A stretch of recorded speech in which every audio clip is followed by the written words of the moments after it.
Hey, crypto family. So, unfortunately, Bitcoin isn't doing good today at all.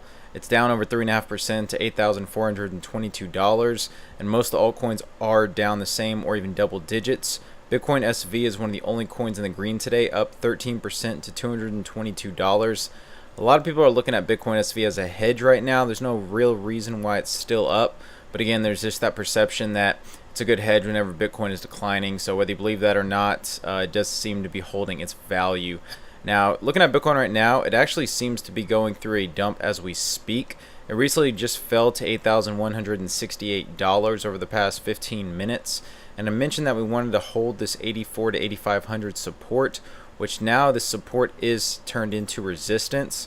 So the next support we're looking at actually isn't really until 7,300. So hopefully we can find a little bounce back here above to this 8,400 resistance right now. But again, it's not looking too good for Bitcoin. You see on the daily chart here, the RSI is at 54. So again, it is resetting. You can see on the longs versus shorts, longs are declining, sells are gaining traction. So we're about to have that crossover. Now, just keep in mind though, the more shorts that do pile up, that is more of a chance for a short squeeze. But again, they are still pretty low compared to when we had that short squeeze back in early May. So we're going to see what happens with this. And again, always make sure to hedge your positions. And if you're thinking about selling, possibly sell half now, buy back lower later. But again, not investment advice, just my opinion. So first article today is actually some exciting news. And I know I was talking about Tron and they had some big news coming up. They were going to announce June 3rd. And they announced that today, and it says crypto pioneer pays $4.57 million for lunch with Warren Buffett. Now, if any of you know, Warren Buffett is one of the richest people in the world. He's actually known for his investments. He's a long-term investor in the stocks, and he owns a company called Berkshire Hathaway.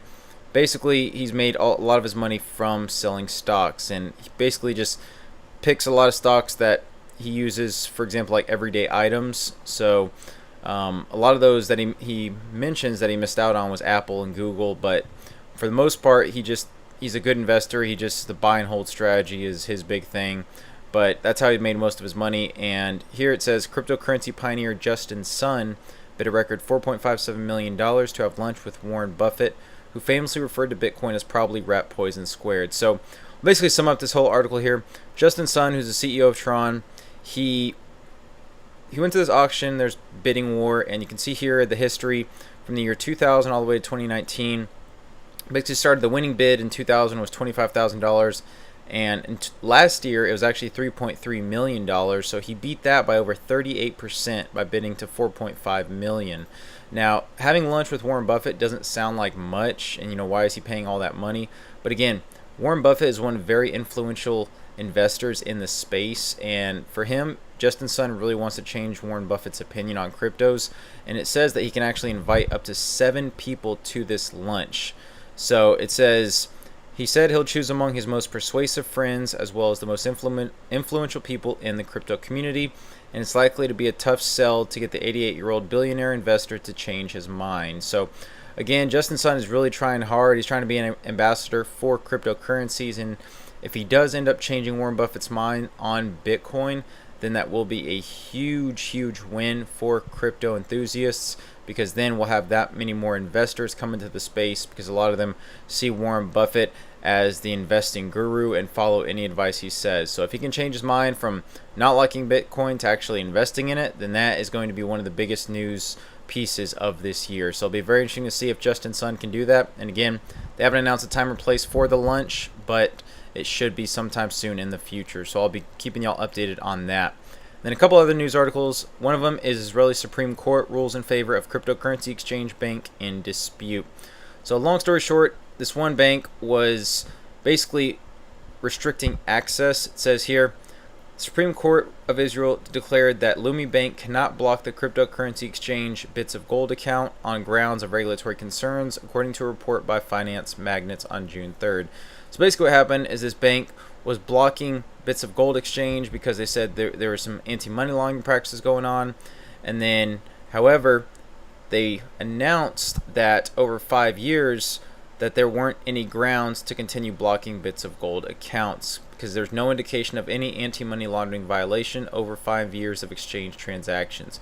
So this is very good news because Israel is one of those countries that is actually very, very bullish on crypto, and they're pretty lenient on it. So for them to actually make this ruling and versus a bank, I mean, that's kind of foreshadowing to where, in the future, if there's other disputes like this, then again, you could see cryptos coming out ahead if they follow all the regulatory practices. So just one more thing where Israel is leading the way on cryptocurrencies as well as with Japan. So hopefully that bleeds over into other countries and we can see more of these favor rulings in the future.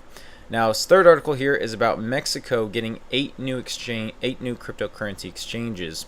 It says the company Amero Isotech announced that it will open its first physical cryptocurrency exchange station in Nuevo Leon, Monterrey on June 21st. It will also soon expand into another 7 locations across Mexico. So Monterrey is one of the capitals of Mexico, very, very popular place, and for them to be actually opening the first physical cryptocurrency exchange as well as 7 other locations across Mexico, that is going to be huge because, again, Mexico is one of those places that hasn't really dove into cryptocurrencies too much, and now they're going to have exchanges there, and again, it's just going to spread that adoption that much faster. So this is definitely a good article and one that I think is going to be very good for the future of mainstream adoption. And then last but not least is an article by Cointelegraph, and it says John McAfee to roll out Freedom Coin cryptocurrency this fall. So John McAfee is the guy who created the McAfee antivirus, and he's been a big proponent of Bitcoin. A lot of people look up to him. He's constantly trying to promote cryptocurrencies across the world.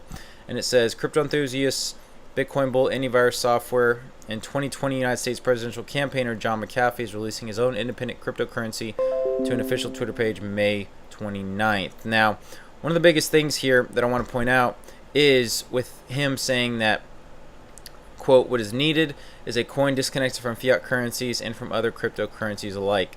A coin with zero cash in value yet accepted universally. It is not based on any commodity, nor it's connected to the value or behavior of any external item or entity.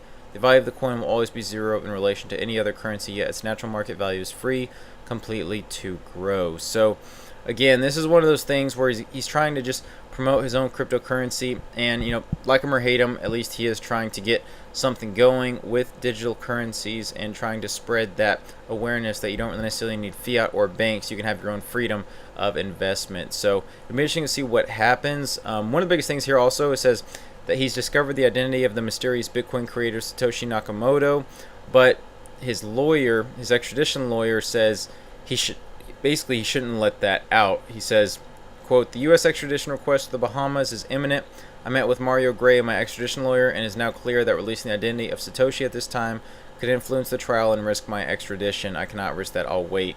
So basically the IRS is on to him about tax evasion because he has not been secret about it at all. He says he's not filed taxes for 8 years. So that's one thing he's dealing with right now as well. So we'll have to see what happens with this coin. Again, just something else to keep in mind if you are seeing this flow out through news articles over the next couple of days. But again, it'll be interesting to see if he does release the identity of Satoshi and who exactly that is. He says it's someone in the US. So with that, if y'all enjoyed this video, please give me a like, comment if you have any questions, and please subscribe if you haven't. Really appreciate all my subscribers and viewers. Until next time, thanks for watching.